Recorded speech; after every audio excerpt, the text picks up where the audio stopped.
Hi, this is Mani from bsc2nse.com. So in this video, I'm going to explain for beginners of stock market as to what a stock market is and why should it exist. Why do we need the stock market? Why is it so essential for a country? Some of the basic questions and how to succeed as an investor, of course, which is what is most important for us. So in this slide I've just put up like stock market origin and purpose. uh, why does a country need the stock market? Because most times the retail investors just lose money. uh, Most of the people we just hear they just lose money. Okay, yes, there are people who make money out of it. So why is the stock market essential for a country? Why is the government persistent on functioning the stock market? So basically, the stock market helps companies raise funds. It's a place where the companies and corporate companies can come to the public to raise funds. This process is called initial public offer or IPO. So the company which is raising the fund, ideally they're expected to use the funds in a proper way to expand the business and in turn make more profits and in turn provide more employment opportunities for people in the country. So this is the ideal purpose why this opportunity is given for companies to come to the public, and the stock market serves as an interface where the companies can come and reach out to public to raise the funds. Because most likely most of the businesses when they start, the founders or the company owners, they'll infuse little of their self fund from their own pockets to start the company, but that will not be sufficient to like grow aggressively or to sustain for too long. So the other option is they go to the banks to take some debt, but that needs to be paid back, and there'll be some external investors like venture capital investors and other investors who would help in the initial stages of the company. But the public source of funds is where they raise huge amounts of money, which assuming the management is good and the company is good, it will help the company boost their sales and revenue and in turn provide more employment opportunities as well. So ideally the stock market serves as a place for companies to raise funds, and this actually boosts the economic activity in a country. So that is the purpose of the stock market. Now, of course, as an investor, you need to make sure you're investing in the right companies, because as on today, there are like over 5,000 companies that are listed, and hardly there'll be only like 100 to 200 companies which are relatively good from an investment perspective, which are trustworthy of investing our hard-earned money. So most likely our education system does not include any information. So when an investor is blindly coming into the stock market, investing based on news, and randomly if you pick out of 5,000, you will most likely invest in a bad company and end up losing money.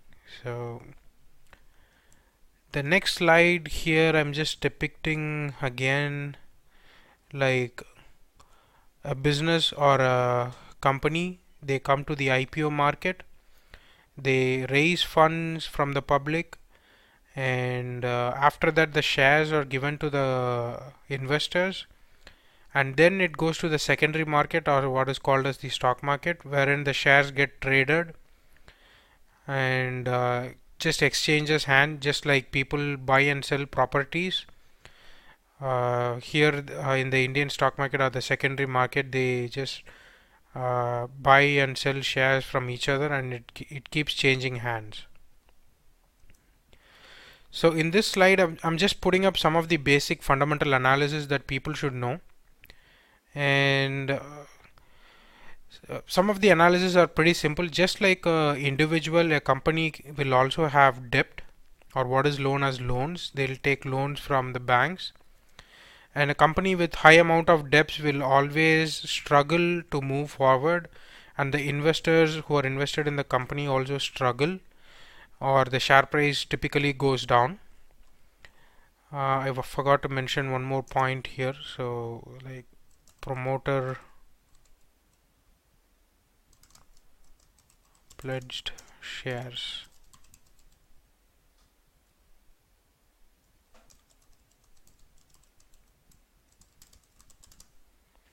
So that is what is called as debt analysis. Ideally, from an investor perspective, invest in companies with zero debt or very little debt, because if a company has too much amount of debt, it's a risk for the company that when the sales or revenues goes down, their profits will get hit a lot, and it can also run into losses at times, and that can actually push the share price very low. And typically when the share market falls a lot or a correction happens, companies with too much of debt will actually go down a lot than companies with zero debt. The next is brand value analysis. Like investing, there are like I said, there are like over 5,000 companies that are listed, and it is relatively better to invest in companies that you know. For example, HUL, Hindustan Unilever, ITC. ITC, you know that we would be using biscuits, Sunfeast biscuits. HUL is nothing but Hindustan Unilever. We're using many products. There are companies like Horlicks, GlaxoSmithKline Consumer Healthcare, Colgate. There are many known companies like TTK Prestige pressure cooker.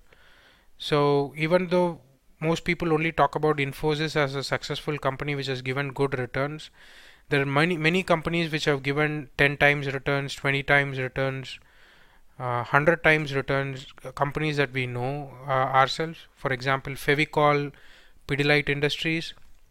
So these are companies that we know.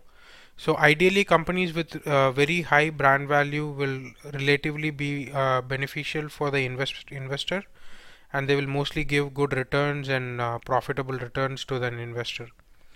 The third analysis is revenue or profit growth analysis. You can again check how a company has done in the last 5 years, how consistent they are in their revenues, and how consistently they've grown in their revenues. And the other perspective that you can look at is the competition.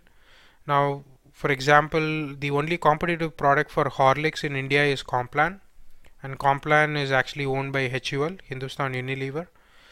So as such, there's not too many competition for Horlicks. So when you are investing in GlaxoSmithKline Consumer Healthcare, which is nothing but Horlicks is one of their products. So you know that the only competition is HUL. So you know that when the growth is there, they will grow consistently better than compared to, for example, in the cement industry, there are like 20 companies. So each company is competing with each other. So there are more number of competitors. So profit growth will always be that much more difficult to come. The last point I've put up here is there are many companies with promoter stake which is pledged. So that actually is a very huge negative for the company. For example, companies like Suzlon, Unitech, HTIL, these kind of companies, the shares always goes down a lot. So watch out for that. Just make sure you invest in safe companies. If you look at these 5 categories and you filter down the companies, out of 6,000 companies, you can filter down to only 100 worthy companies, and I would actually be picking only like 50 of them to really be looking to invest my hard-earned money. So make sure before you start with your investments or long-term investments, make sure you're picking the right companies. Do not invest blindly. So that can always be a difficult situation. Once you make the wrong decisions, it's very difficult.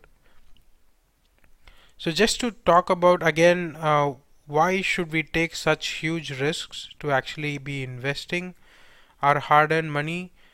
Or one could just simply invest in gold. This is the chart of gold. Even gold has historically given decent amount of returns. I think a return that is better than fixed deposit.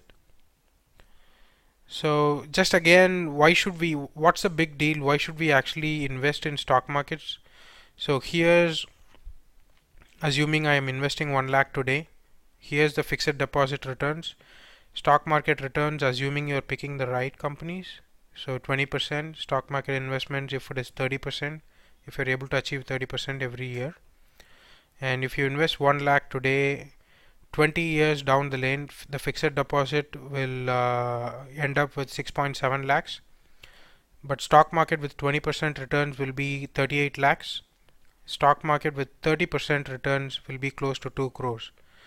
So this is what happens if you invest safely and properly, pick the right companies, and do the right kind of investment.